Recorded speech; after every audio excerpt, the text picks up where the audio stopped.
Hey guys, Vinay this side.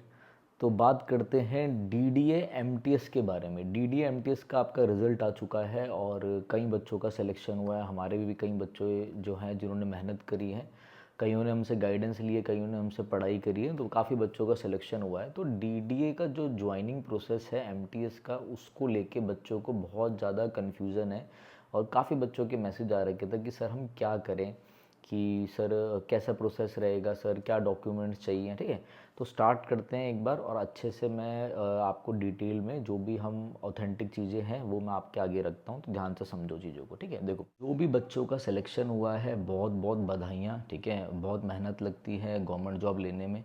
और भाई अगर आप दिल्ली के हो तो ये ज़रूर ज्वाइन करना, सही जॉब है, इतना कोई हेक्टिक वेक्टिक नहीं है। अपना जाओगे, धीरे धीरे आप लोग इस चीज़ में अडेप्ट कर लोगे। अच्छा, डीडीए एमटीएस सेलेक्टेड बच्चों के लिए मैंने एक ग्रुप बनाया है। उस ग्रुप में सिर्फ सेलेक्टेड बच्चे ही ऐड होंगे। तो अगर आप सेलेक्टेड हैं, ठीक है, तो आप इस नंबर पे हमें अपना नाम और आपने सिलेक्शन लिया है डीडीएमटीएस में और अपना स्क्रीनशॉट जो है मेरिट लिस्ट का, जो भी मतलब रिज़ल्ट का, वो आप हमें भेज दोगे। तो मैं आपको डीडीए का जो हमने सेलेक्टेड ग्रुप बनाया है कि बच्चों को बहुत दिक्कत आ रही है कि कैसे डॉक्यूमेंट वेरिफिकेशन होगा ये वो, तो आप लोग एक दूसरे की मदद कर पाओ और मैं भी आपकी मदद कर पाऊँ। तो अगर कोई बच्चा जुड़ना चाहता है तो उसमें आ सकता है। ये ग्रुप मैं इसलिए बना रहा हूँ, काफ़ी बच्चों ने बोला सर ऐसा ग्रुप बना दो। ठीक है, तो अगर किसी को ज्वाइन होना है तो इस पे कर देना। और भाई जो सेलेक्टेड नहीं है प्लीज़ इसके लिए मैसेज मत करना। कई बच्चे झूठा झूठा दिखाकर पीडीएफ एडिट करके भी मैसेज कर देते हैं। भाई इतना टाइम नहीं है किसी पे भी, तो आप क्या करो, पढ़ाई कर लो। ठीक है, आओ आगे समझते हैं। सबसे पहले होगा क्या कि जिन बच्चों का आपका सिलेक्शन हुआ है मैं उनकी बात कर रहा हूँ। जिनका नाम अभी रिजेक्ट हो गया है लिस्ट में, जो रिजेक्ट लिस्ट में आ रखा है, मैं उनकी बात नहीं कर रहा। तो जिस भी बच्चे का सिलेक्शन हुआ है, पहले तो कॉन्ग्रेचुलेशंस। ठीक है, बहुत मेहनत लगती है वही सिलेक्शन लेने में। दूसरी इंपॉर्टेंट चीज़ कि पहले होगा क्या, आपको क्या डीडीए के ऑफिस जाना है? नहीं जाना। आप लोग सोच रहे हो कि सर क्या हमें सीधा ऑफर लेटर आ जाएगा? ऐसा कुछ नहीं होगा। सबसे पहले जो आपके पास आएगा वो आएगा आपका ऑफर ऑफ अपॉइंटमेंट। ठीक है, ऑफर ऑफ अपॉइंटमेंट आपके पास आएगा। मतलब क्या सर ये ऑफर लेटर है? नहीं, ये ऑफर लेटर नहीं है, ये आपको एक ऑफर दिया जा रहा है अपॉइंटमेंट के लिए। ऑफर ऑफ अपॉइंटमेंट सबसे पहले आपका स्टेज है जो आपके पास आएगा, मतलब समझ लो स्टेज 1 ऑफर ऑफ अपॉइंटमेंट आया। उस ऑफर अपॉइंटमेंट में आप भाई, आपके ऊपर है कि आप जॉब लेना चाहते हो नहीं लेना चाहते हो। उसमें कई बच्चे लिख देंगे कि नो, ठीक है, कि हम इसे डिक्लाइन करते हैं, हम नहीं लेना चाहते हैं। जो ज्वाइन करना चाहता है वो उसको एक्सेप्ट करेगा। ठीक है ना, जब आप उसे एक्सेप्ट करोगे तो उसके बाद आपका मेडिकल के लिए इन्फॉर्मेशन आएगी कि मेडिकल के लिए आपको हॉस्पिटल अलॉट होगा। जैसे पहले जिन भी बच्चों का मेडिकल हुआ था, जैसे डीडीए में जो एएसओ लगे थे और जो चीज़ें रही है, तो वो दिल्ली में आपका दीन दयाल हॉस्पिटल है, वहाँ पर भी काफ़ी सारे लोगों के डीडीए वालों के मेडिकल हुए हैं। ठीक है, तो ऐसे आपको हॉस्पिटल अलॉट होगा मेडिकल के लिए।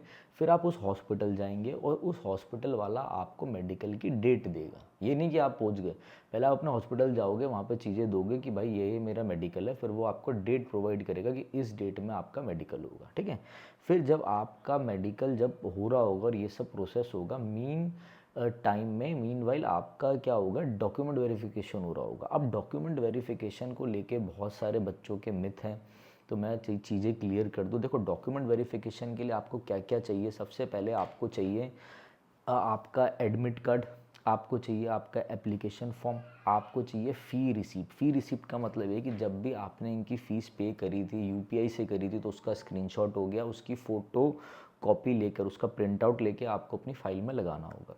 आपने भाई बैंक चालान से पे किया तो उसका फ़ोटोकॉपी लगाना होगा। आपने अगर कुछ नहीं मिल रहा तो यूपीआई आईडी लगाना होगा। मतलब अगर आप स्क्रीनशॉट लगाओगे तो वो बेटर रहेगा। नहीं मिल रहा तो ढूंढो। ठीक है, नहीं मिल रहा तो ढूंढो, सोचो, डेट देखो कि कब मैंने फॉर्म भरा था, किससे कराया, भाई से पेमेंट कराई, किससे कराई, ऐसे करके आपको ढूंढना पड़ेगा। तो क्या क्या हो गया, एप्लीकेशन फॉर्म हो गया, एडमिट कार्ड हो गया, फ़ी रिसिप्ट हो गया। उसके बाद आपके 10th के, क्योंकि 10th बेस है आपका एमटीएस, और 10th के आपकी मार्कशीट चाहिए और सर्टिफिकेट भी चाहिए। ठीक है, ओबीसी से भरा, किसी ने ईडब्ल्यूएस से भरा है तो आपका ओबीसी ईडब्ल्यूएस का सर्टिफिकेट लगेगा। ठीक है, इसके बाद क्या होगा, ध्यान रखना, मतलब 2 सेट लेके जाना। जब भी आपका डॉक्यूमेंट वेरिफिकेशन होगा वो आगे का प्रोसेस है, मगर इसके 2-2 सेट की फ़ोटोकॉपी बना लेना, एक ओरिजिनल की बना लेना, एक फ़ोटोकॉपी की बना लेना और एक और फ़ोटोकॉपी की बना लेना। ये सब जो मैं डिटेल आपको दे रहा हूँ ना, ये जब आगे आपका जैसे अभी ऑफ़र ऑफ अपॉइंटमेंट आएगा, जब आप उसे एक्सेप्ट करोगे, फिर जब मेडिकल होगा उसके बीच में ही आपका जब डीवी हो रहा होगा, ठीक है, तो ये सब चीज़ें आपको धीरे धीरे सब समझ में आ जाएंगी, ठीक है ना। अभी आप डरे हुए हो कि अभी बच्चे सोच रहे हैं, नीचे लिखा हुआ था उसमें कि भाई जिसका एड्रेस चेंज कराना है वो 15 दिन पहले ही बता दो अभी, ठीक है। वो इसलिए बताया जा रहा है कि जो आपको ऑफर अपॉइंटमेंट आएगा ना, तो वो आपके एड्रेस पे आएंगी सारी चीज़ें, ठीक है। तो एड्रेस, अगर किसी को एड्रेस चेंज कराना है अपना, तो भाई अभी आप विकास सदन चले जाओ पर्सनल ब्रांच में, वहाँ पर जाके अपना एप्लीकेशन दे दो, नया एड्रेस दे दो, ठीक है। अगर आपको कोई इशू है तब भी आप वहाँ पे जाके पता कर सकते हो। पर्सनल ब्रांच है, डीडीए विकास सतनी हेडक्वार्टर है आपका, ठीक है, आईएनए मेट्रो स्टेशन पड़ता है। तो वहाँ जा, विजिलेंस है, सेंट्रल विजिलेंस कमीशन का ऑफिस है, उसी के साथ में डीडीए का ऑफिस है। तो आप वहाँ पर जाके जो भी आपके अगर कुछ दिक्कत आ रही है डॉक्यूमेंट्स में, ऐसा कुछ है, तो वहाँ पर जाके आप पता कर सकते हो, ठीक है।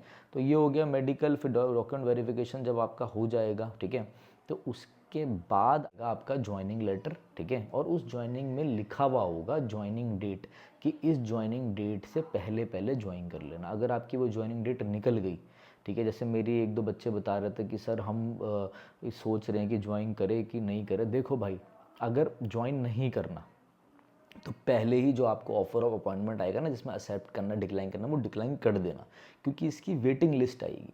वेटिंग लिस्ट में जो बच्चा, समझ रहे हो ना आप, मेरी बात समझो। मैं इस वीडियो को इतना लंबा नहीं खींचूंगा, ना मेरी आदत है कट ऑफ पे वीडियो भी मैं कभी नहीं बनाता ना, फालतू के व्यूज़ लेने की मेरी आदत है नहीं। मेरे ऐसे बड़े बाल है, मैं ऐसी आ जाता हूँ और मैं रॉ रखता हूँ चीज़ों को। जिसको पसंद है वो देखो, जिसको नहीं पसंद है वो मत देखो। मगर मैं आपको बोलूँगा, एक गवर्नमेंट जॉब के लिए ना, एमटीएस की नौकरी के लिए भी बच्चा बहुत मेहनत करता है और बहुत हार्ड वर्क करता है। तो अगर आप कहीं पे वर्किंग है, या फिर आपको नहीं है कि यार मैंने तो ऐसे ही पेपर दिया था निकल गया, तो भाई जब आपको ऑफर ऑफ अपॉइंटमेंट आएगा तो प्लीज़ आप डिक्लाइन कर देना, जिससे नौकरी नहीं चाहिए, क्योंकि ये वेटिंग लिस्ट निकालेंगे। जैसे JSA वाली वेटिंग लिस्ट 2023 वाली की अब आई है, तो कई बच्चे थे जो बेचारे पढ़ रहे हैं, कई बच्चे हैं जो बेचारे परेशान हैं, उनके ज्वाइनिंग आ गई, ठीक है ना। क्योंकि अगर आप इसको डिक्लाइन कर देंगे ना, तो वेटिंग लिस्ट में जिन बच्चों का रह रहा है उनका नाम आ जाएगा। आप समझो, देखो कोई हमें समझाने वाला नहीं है। अगर किसी को मेरी बात किसी के पल्ले पड़ रही है, तो जिसको डिक्लाइन करना है वो डिक्लाइन कर देना। और जो भी भाई नौकरी लेना चाहता हो, नौकरी बहुत मुश्किल से मिलती है, तो नौकरी ज़रूर लेना। मैं हमेशा से बोलता हूँ, आप लोग एसएससी की तैयारी करते हो, मैं आपको हमेशा से बोलता हूँ कि एसएससी कुछ भी नहीं है। अगर मैं DSSB दास 2 की बात करूँ, तो सीजल उसके आगे कुछ भी नहीं है भाई। दास 2 का पहला प्रमोशन इस तहसीलदार, अगर किसी बच्चे को नहीं पता तो गजटेड 1, ठीक है, ग्रेड 1 गजटेड ऑफिसर, DSS कहते हैं जैसे। और अगला प्रमोशन आपको एक ऐसे लेवल पे ले जाता है जिसमें आप दानिक्स में जुड़ जाते हो। जो आप यूपीएससी में सबसे कम रैंक लाते हो, तो आप दानिक्स और दानिप्स मिलता है आपको, तो उस लाइन में जाते हो, मतलब आप वहाँ पे SDM बन सकते हो। ये बातें मैं आपको इसलिए बता रहा हूँ क्योंकि दिल्ली के कुछ ऐसे एग्ज़ाम हैं जिनके बारे में लोगों को नहीं पता, ठीक है। बस लोग व्यूज़ बनाने के लिए कुछ भी डाल देते हैं, रिजल्ट आ गया, ये आ गया, वो आ गया। तो वैसे ही आपका DDA, जैसे आप एसएससी में अगर एमटीएस लगोगे तो आपकी पोस्टिंग इधर उधर कहीं भी हो सकती है। अगर कोई दिल्ली का है और उसको दिल्ली में चाहिए, तो DDA एमटीएस सही है, घर के पास है, थोड़ा खर्चा भी बचेगा, ठीक है। तो ऐसा आपका रहेगा। तो मैं आपको एक बार दोबारा से बता देता हूँ सारा, कि भाई पहले ऑफर ऑफ अपॉइंटमेंट होगा, ठीक है, उसमें आप एक्सेप्ट करोगे। उसके बाद आपका मेडिकल होगा, मेडिकल में हॉस्पिटल अलॉट होगा, आप हॉस्पिटल पर जाओगे, वो आपको मेडिकल की डेट देंगे, ठीक है। फिर आप मेडिकल का जब ये सब हो रहा होगा, उसी में आपका डॉक्यूमेंट वेरिफिकेशन आएगा, ठीक है। डॉक्यूमेंट वेरिफिकेशन में आपको क्या क्या चाहिए भाई, एडमिट कार्ड चाहिए, एप्लीकेशन फॉर्म चाहिए, फ़ी रिसिप्ट चाहिए, 10th के सर्टिफिकेट चाहिए, 10th की मार्कशीट चाहिए, अगर OBC EWS ऐसा कुछ है तो वो सब चाहिए। इसके साथ साथ अगर आपने एक्सपीरियंस भर दिया था, ठीक है, अगर बाई चांस भर दिया हो, या कोई JSA वाला मेरी वीडियो देख रहा हो, तो अगर आपने एक्सपीरियंस भरा है तो वो भी आपको दिखाना पड़ेगा वहाँ पे, ठीक है। जब आपका ये सारा का सारा आपका प्रोसेस हो रहा होगा, तो ये बात मेरी इसमें ध्यान रखना। अच्छा, एक इंपॉर्टेंट चीज़, कि कई बच्चे बोल रहे थे सर हमारे पास एडमिट कार्ड नहीं है, सही, हमारे पास एप्लीकेशन फॉर्म नहीं है। देखो होगा क्या, जब आप वहाँ पे जाओगे ना, जैसे अभी आपको ऑफर अपॉइंटमेंट आएगा, तो कई दिक्कतें आएंगी, ऐसे पहले भी आई हैं, ठीक है। या तो आप विकास में जाके उनसे बात कर सकते हो, वरना हुआ क्या था, अब मुझे याद नहीं आ रहा, ये 2017 की बात है, जब 17 की ज्वाइनिंग 19 में हुई थी, या बीच की बात है, उसमें ऐसी दिक्कत बच्चों के साथ आई थी। तो इन्होंने लिंक प्रोवाइड कर दिया था, मतलब इन्होंने लिंक जनरेट कर दिया था कि आप जाके डाउनलोड करके अपना रजिस्ट्रेशन नंबर ये सब डाल के अपना एप्लीकेशन फॉर्म निकाल सकते हो, अपना एडमिट कार्ड निकाल सकते हो। तो वहाँ पे ये चीज़ होगी, और आप बोल भी सकते हो कि सर ऐसे पहले भी हुआ था, ये सब मतलब हुआ है ऐसा, ठीक है, हमारे कैंडिडेट्स के साथ हुआ है। तो ये सब आप ध्यान रखना। अच्छा, जब आपका ज्वाइनिंग हो रहा होगा तो ज्वाइनिंग के टाइम पे जो या ये डॉक्यूमेंट वेरिफिकेशन के टाइम पे क्या होगा, आपका कुछ अटेस्टेशन फॉर्म ये देंगे, वो आपको डाउनलोड करना होगा। उसमें ABCD जो फॉर्म्स भरने होंगे, अपनी फ़ाइल बनानी होगी उसकी पूरी। उसमें एक आपका कैरेक्टर सर्टिफिकेट जाएगा जो हमेशा गवर्नमेंट जॉब में जाता है, वो आपको गजेटेड ऑफिसर से उसका ठप्पा लगाना पड़ेगा, ठीक है ना, टेस्ट कराना पड़ेगा। वो गजेटेड ऑफिसर SDM ही होना चाहिए, ये ज़रूर होगा यहाँ पे, ठीक है। और कई नौकरियों में होता है, कई नौकरियों में किसी का भी चल जाता है, तो SDM या SDM का लेवल ही चाहिए होगा, ठीक है। दूसरा एक आइडेंटिटी सर्टिफिकेट होगा। आइडेंटिटी सर्टिफिकेट में गजेटेड चाहिए, 2 गजेटेड, वो आपका नॉर्मल कोई भी गजेटेड चल जाएगा, SDM ज़रूरी नहीं है, SDM वो चलेगा, ठीक है। दूसरी इंपॉर्टेंट चीज़ ध्यान रखना, ये आपका बॉन्ड रहेगा इस नौकरी में। बॉन्ड है आपका 3 साल का। अब इसका मतलब क्या है, कई SSC की कई जॉब्स हैं जिसमें ऐसा बॉन्ड नहीं होता, कई अलग सी जॉब है, जैसे आई थिंक पैरामिलिट्री की है या और भी जॉब होती है, मुझे भी ध्यान नहीं आ रहा, जिनमें बॉन्ड रहता है। इस बॉन्ड का क्या रहेगा, देखो आपका जो प्रोबेशन है, ट्रेनिंग पीरियड, वो तो 2 साल का है, तभी आप इसके बाद परमानेंट होगे। बट 3 साल का बॉन्ड का मतलब है कि आप एक नौकरी ले रहे हो और दूसरे बच्चे की सीट भी भाई आप ले रहे हो। अगर आप वो छोड़ोगे तो किसी का नुकसान होगा, ऊपर से DDA का भी नुकसान होगा कि वो आपको इतना सब सिखाएगा, ये करेगा, वो भी आपको सैलरी दे रहा है। तो अगर इसके बीच में अगर आप छोड़ते हो तो आपको कुछ आई थिंक 2.5 लाख या पता नहीं 2 लाख समथिंग का कुछ अमाउंट है, मुझे वो ध्यान नहीं है, वो आपको देना पड़ेगा। तो बॉन्ड से घबराने की कोई ज़रूरत नहीं है। 3 साल कंप्लीट हो जाएंगे तो ऐसा कुछ रिस्ट्रिक्शन नहीं है, ये चीज़ नॉर्मल है। बट आजकल की जनरेशन है, उनको ये सब पता नहीं होता, ये सब बहुत पहले से चलता आ रहा है। पहले कुछ और जॉब्स में भी होता था, मुझे वो ध्यान नहीं आ रहा, मतलब होता था MCD इन सब में, बीच में फिर बंद हो गया, ठीक है। तो नॉर्मल बॉन्ड रहता है, उससे आपको घबराने की कोई ज़रूरत नहीं है। MTS की जो आपकी ज्वाइनिंग है वो बहुत जल्दी होगी, क्योंकि MTS की ज्वाइनिंग फ़र्स्ट टाइम है यहाँ पर, ठीक है। फर्स्ट टाइम DDA में MTS की ज्वाइनिंग हो रही है। इससे पहले कभी MTS नहीं आया, इससे पहले JSA रहता था, JSA के ऊपर SSA है, SSA के ऊपर ASO है। तो JSA और ASO की पोस्ट आती है। ASO से ऊपर आपका, मैं आपको इसका प्रमोशनल एस्पेक्ट बता देता हूँ, MTS है, MTS से ऊपर JSA, JSA से ऊपर SSA इस सीनियर सेक्रेटरी असिस्टेंट, उससे ऊपर आपका ASO assistant section officer, ASO से ऊपर आपका SO नहीं होता यहाँ पर, SO मिनिस्ट्रीज़ में होता है। DDA आपका किसी दिल्ली गवर्नमेंट के अंदर आपको लग रहा हो नहीं आता, ये आपका ऑटोनॉमस बॉडी है, खुद का है इसका, ठीक है ना।